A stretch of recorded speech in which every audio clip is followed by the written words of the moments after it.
So, it's tier list time. Let's look at the Batman's characters and, rate them on a scale. Starting with Bruce, or more fittingly, Batman. He goes on a very compelling arc in this film, which slowly makes him question his methodology as a crime-fighting vigilante. At the beginning of the story, Batman is hell-bent on his ways of vengeance, and we see him fully engulfed in this persona. The typical duality between Batman and Playboy Bruce Wayne is nowhere to be found, because Batman is all that Bruce is, and all that he thinks he can be to save Gotham. Bruce believes that this is his family's legacy, without even thinking of financially supporting the city with all his inherited wealth. What I'm doing is my family's legacy. If I can't change things here, if I can't have an effect, I don't care what happens to me. He barely knows himself, and whenever we see him out of his costume, he doesn't act like a well-rounded person with a healthy and confident identity. There's no Bruce Wayne persona, it's just the Bat, and only the Bat. The fear aspect of Batman works very well, but in those 2 years of Batman being active, crime rates haven't declined in any way. Batman is not making the difference that he wants to see happen out of his actions, and that's because his narrow-minded approach isn't all that effective, which is shown by his horrible relationship with the Gotham police, as well as the city's civilians who are also afraid of him, even though he wants to help them. It seems like no one truly understands what Batman is actually about, which is then finally brought forth by the Riddler and his followers, being directly inspired by Batman in their goal of creating chaos in Gotham City and ripping the entire system apart. And then finally, Bruce realizes that he needs to change his ways, that he needs to be a symbol of hope for the city and a symbol of fear for those threatening it. Especially the new mayor's attitude and the experience of saving people out of Square Garden show him that he needs to change his ways. This is the moment he realizes that his methods have been flawed, and that he needs to change up his approach in order to actually make Gotham a safer and better place for everyone. And we also have the reappearing son of the dead mayor, who keeps reinforcing Batman's motivation in a very subtle and profound way. Especially the first time Batman looks at him is a great little character moment. I really appreciate how deliberately the story ties into Batman's personal arc of changing his ways and gaining a better perspective on what he ought to do from now on. It's excellent stuff. However, while Batman's arc is incredibly well done, both in terms of his interactions with the people around him and the lessons he learns over the course of the film, I do have some pretty big issues with another aspect of how this young Batman is characterized. The first one being his incredibly narrow-minded and unintelligent strategic thinking. He simply walks into the iceberg launch through the main door and starts fighting everyone, instead of cleverly sneaking into the Penguin's office, like Batman would usually do. And later in the film, when fighting the many guys with the machine guns in the hallway, he also just walks up to them, tanks all of their bullets, and knocks them out with his fists. This is not how Batman would operate. I think it would be much better if he actually did something intelligent, instead of just brute forcing his way through every obstacle. But I can't really blame that on Batman's lack of intelligence, because in this movie, Batman is basically immune to all firearms. This is a very strong inconsistency that gets worse and worse as the film progresses. In the first fight, which is also my favorite scene in the entire film, one guy pulls out a gun, and Batman immediately focuses his attention on eliminating this threat as fast as he can. This makes it seem like guns pose a pretty notable threat to him, hence why he reacts so quickly to it. In the fight scene in the club,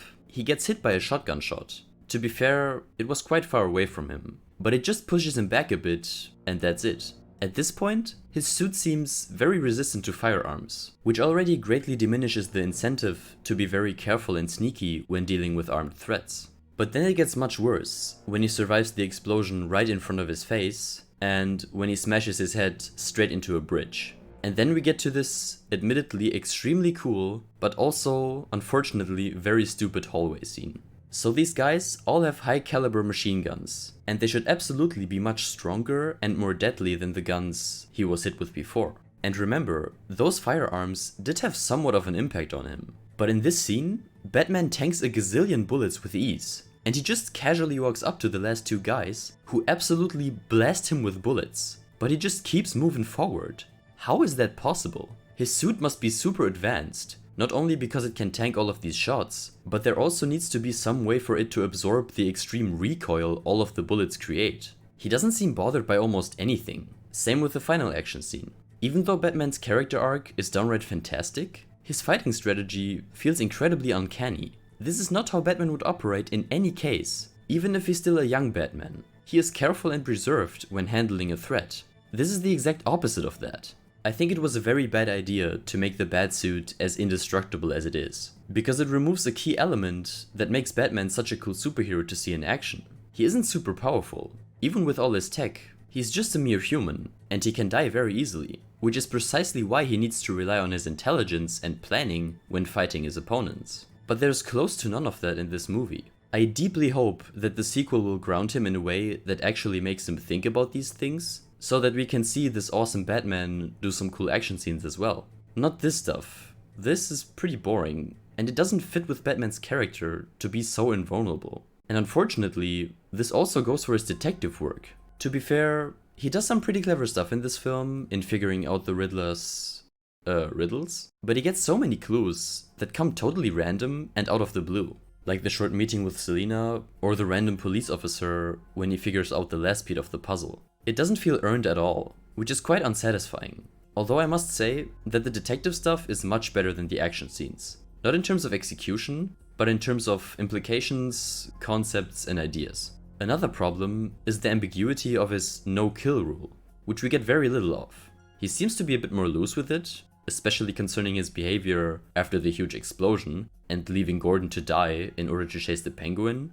Granted, the film is not aware of that, but I really hope we get more on Batman's morality in the following films.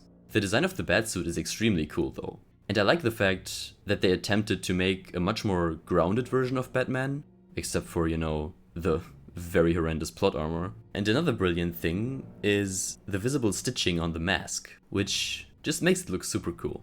So yeah, there are some blatant issues with the portrayal of Batman in this film, but most of that doesn't hit the core of his character, but rather certain attributes that leave a lot to be desired. But the foundation and the substance of his character is still completely functional, and pretty freaking great in my eyes. I think I will put Batman in A tier, simply because of the fact that there are some aspects to his character that aren't that well developed, or actually make him look kind of dumb in certain instances.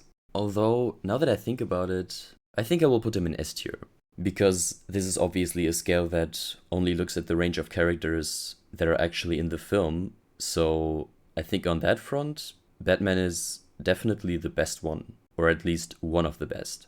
Next we have Selina, aka Catwoman. She's a really great character as well. She's the daughter of the biggest crime boss in Gotham City, and he never cared for her or fulfilled the father figure within her life. She feels betrayed by him, which we get a very clear picture of when she runs into him in the club, causing her a small mental breakdown. And therefore, she tries to steal some tiny amount of his gigantic pile of money to escape all of that crime and corruption of Gotham and start a new life somewhere else. And right as her girlfriend Annika is exposed for being the, mistress of the mayor, Selina decides that now is the right time to steal the money and get away from this place. When Batman visits her apartment, we also see many unpaid bills, which shows that she isn't simply greedy for her daddy's money, but has much more understandable motives. Her affection towards Batman also makes complete sense, given that she has great insight into all of the worst and dark corners of the city, and amongst all that, there is someone who deeply shares her disdain towards the corrupt system of Gotham. And when Annika is murdered by Falcone, she decides to enact vengeance on Falcone. But before she gets to finish him off, Bruce pulls her back, because he knows that it's only going to cause her more pain and turmoil. This is the best character moment between the two. It's very intimate and emotional, and the acting is great as well. He has to pay! You don't have to pay with us. You paid enough.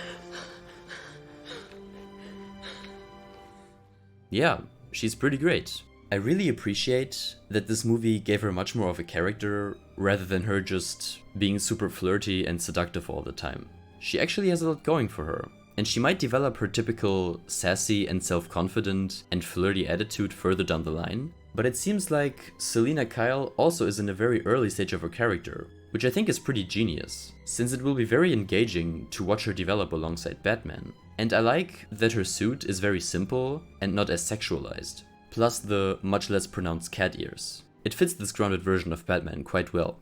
Selina is also an S tier character. Now, let's look at James Gordon. I really like his character. We don't get a lot of information on his past with Batman, but it is very clear that Gordon trusts him like 100%. to the point where it even feels kinda strange. Every other police cop is not fond of Batman, but Gordon still stays beside him and works with him. It's quite admirable actually, but I don't think this type of behavior would fly with the police. I think it's much more likely that they would excommunicate him from service, given how much he works with Batman. And again, it's great to see these characters in a much earlier stage of their development, as opposed to how we get to see them in the most common Batman media. Still, there are some issues with him, mostly regarding the fact that he didn't care that Batman just left him to die surrounded by all of these gunmen. They're basically pretty good friends at this point. But yeah, that's again a blatant flaw within the script itself that unfortunately doesn't get any recognition. Gordon's awesome. I think what they could do for later films is create a bit of conflict between Gordon and Batman, so that we get some more juicy character stuff out of their dynamic as well. This might be somewhat tough, because for now, Gordon is basically fully on Batman's side, but who knows, maybe they could come up with something pretty interesting. James Gordon is a B-tier character.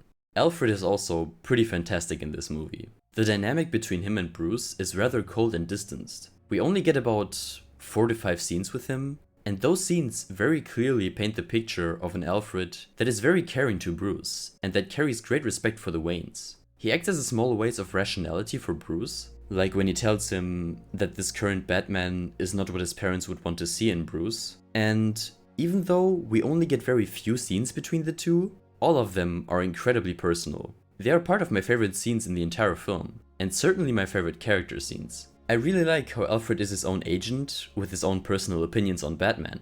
It makes for a greatly engaging and compelling relationship between him and Bruce. Especially the 2 scenes in the hospital are so well put together to deepen their relationship. Like, man, the moment when Bruce acknowledges and realizes that he's the only person that Alfred is close to, and just stares at him lying in the hospital bed, it's so good. Is there anyone else to notify? Next of kin? No. It's just me. Yeah, like everyone else so far, Alfred is a pretty great character. Alfred goes in A tier.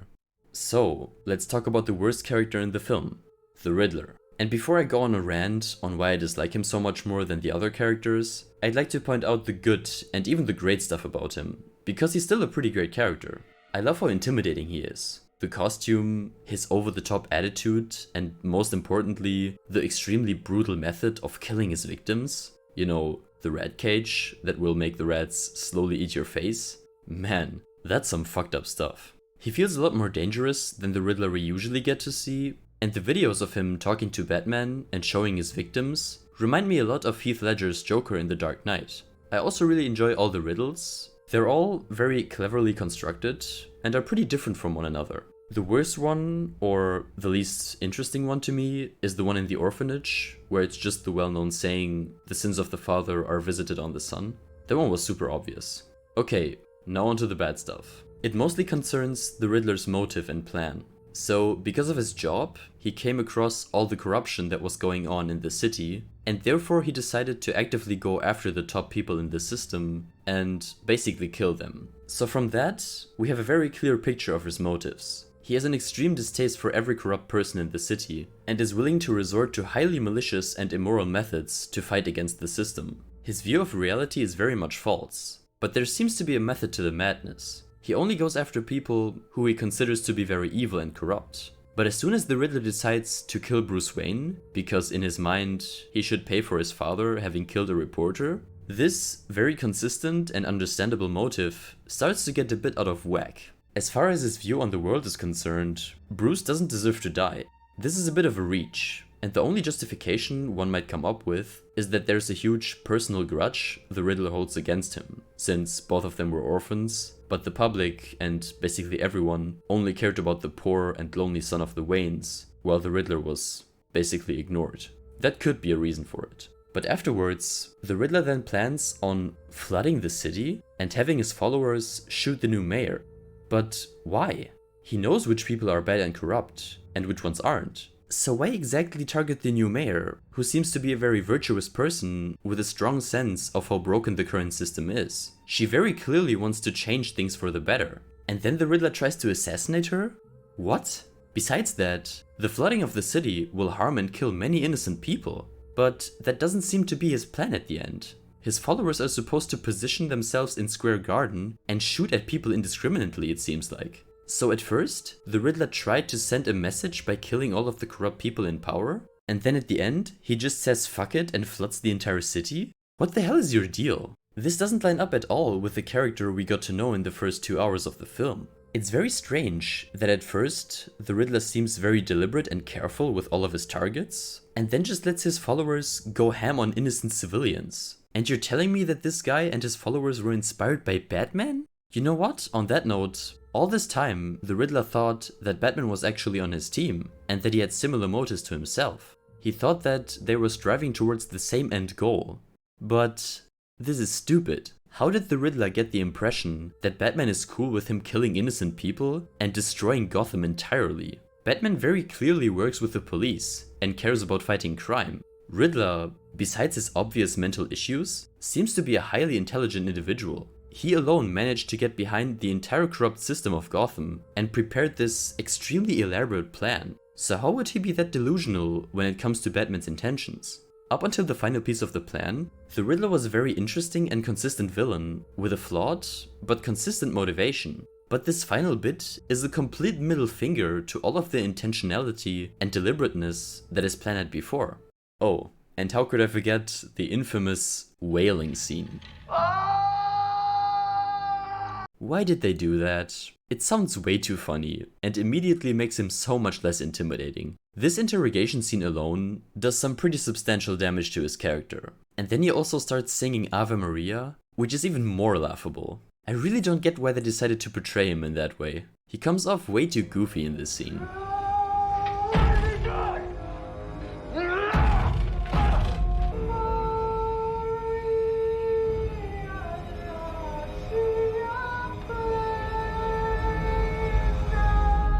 I think the idea of having a villain be completely inspired by the hero is very interesting, especially for a Batman story. I'm vengeance. I'm vengeance.